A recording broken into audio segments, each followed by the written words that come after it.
The Other Side I Never Thought I'd See by Nickollo Winters. Many passed by as I laid on the cold surface of the cage as I was constantly moved fight to fight, and as the shadows surrounded me. Time passed and sleep took a weak grasp upon me, as the cold metal seemed to just fade away. I am what people call a takani, which to humans looks like what they call a rabbit. But we have magical orbs in our neck area, sharp claws that come out when needed, and for most, they have long tails to match their long ears. My tail was lost in the week I was captured due to how stubborn I can be. It was done as an act to force submission. Our ears have bones in them to help them be more stable and allow us to use them to fight. I twitched my ears to be reminded that one ear was broken about 3 months ago and healed wrong, causing one of my ears to constantly be flopped over. I was startled out of sleep when I was tossed out of the cage into a bright ring. A new-looking takani and one in a rough shape. They sat in front of me, not seeming like they wanted to fight. You better not lose, you dumb rabbit. Otherwise, I'll make sure your life is a living hell. I rolled my eyes before lowering my one working ear and laying on the ground, hoping they'd put me out of my misery. What in the bloody hell are you doing?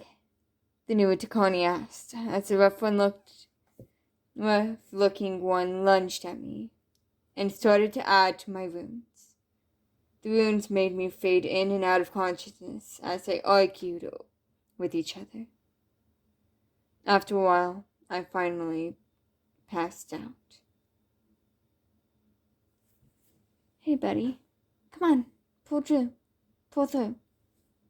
I heard a voice echo before I found enough strength to move and open my eyes. That seemed like a mistake as excited chatter surrounded me.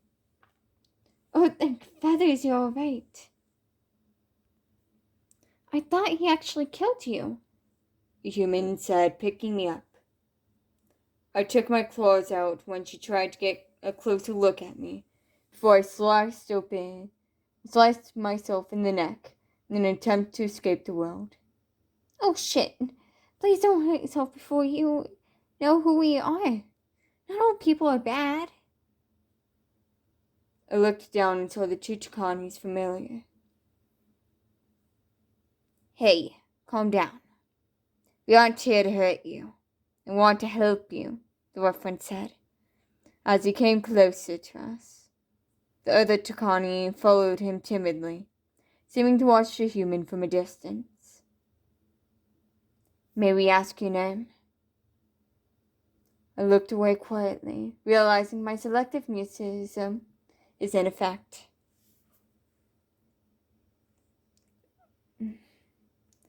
Winston, I think they are mute, the other Takani said, looking at me.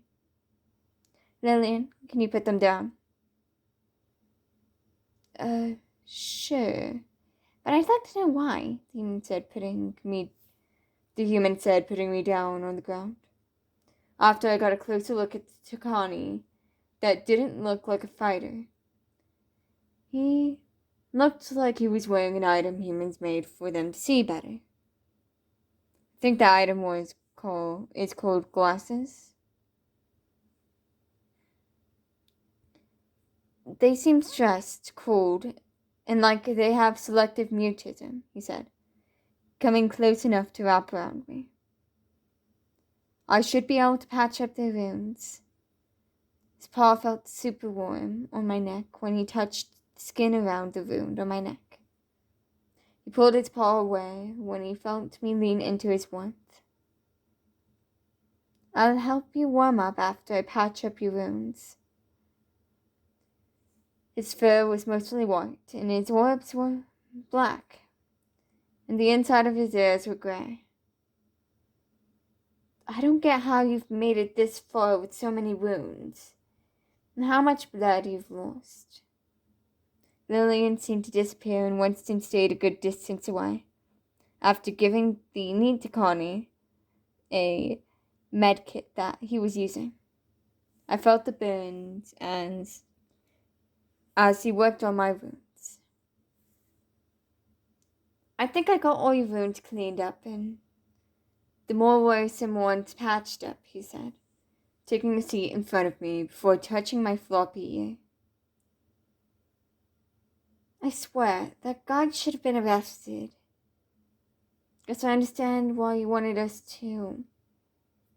He looked away, finding it difficult to look me in the eyes.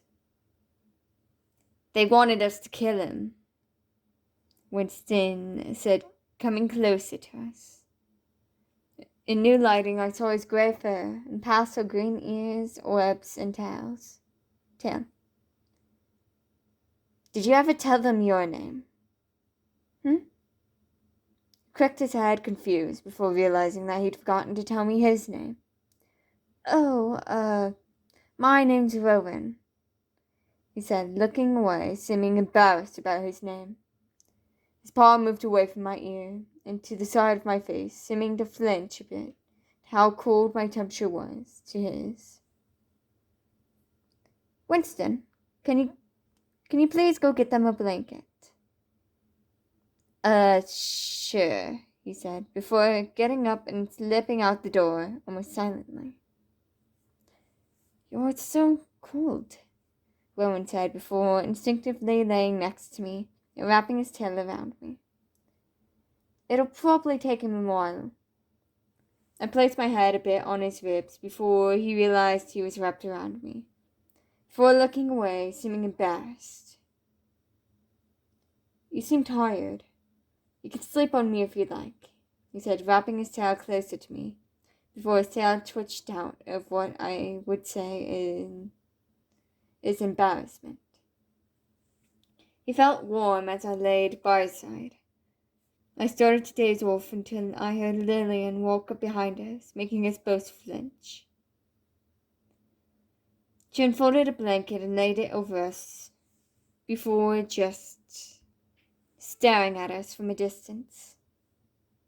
You both look so cute, she said in awe. We're only cuddling for warmth, Rowan said, making a slight adjustment to his glasses. Sure, she said, rolling her eyes. I'll be back in about an hour with something for you guys to eat. She disappeared through the door and down the hallway before Rowan shifted a bit and spoke. She seems nice, but I just don't trust her, Rowan said before adjusting the blanket to lay better on me. I've known her for about 2 months yet. I just don't know. He seemed to look at me before he said, Sorry about that. Do you mind if I ask about what happened to your ear and tail? I tried to respond, but my vocal cords wouldn't allow me to make a single sound. Oh, right, you're mute. Can you write? I just nodded before seeing a black low in front of me, holding a pen and a notebook before it, laid in place in front of me. How about we start with your name? I picked up the pen cautiously before writing in shaky handwriting the name on the page. There. That's a strange name, but seems fitting. May I ask your preferred pronouns? I moved the pen a line lower before writing him on it, before writing Gio. I go by he, him as well. Winston goes by he, him as well, while Lillian goes by she, her, and they, them. He paused for a second before looking at me, seemed worried that he was talking too much. Sorry about that. I moved the pen another line down before writing. What are you apologizing for? You did nothing wrong. I'm probably talking too much, he laughed. There's nothing wrong with talking. If anything, I like hearing you talk. Your voice is rather soothing and gentle. He seemed a bit flustered after he read what I wrote. I highly doubt that, but thank you, I guess. I cuddled into him a bit more, trying to comfort and reassure him that talking is not a bad thing. We both seemed to fall quiet after my floppy ears seemed to touch one of his scars, reminding me that he was also a bit of a fighter. As the warmth made me fade into a light sleep, Rowan said quietly, "How about we get some rest?" I wearily nodded before allowing sleep to fully envelop me, with the gentle warmth that came from Rowan, a well-needed sleep. One I get to have next to my new friend.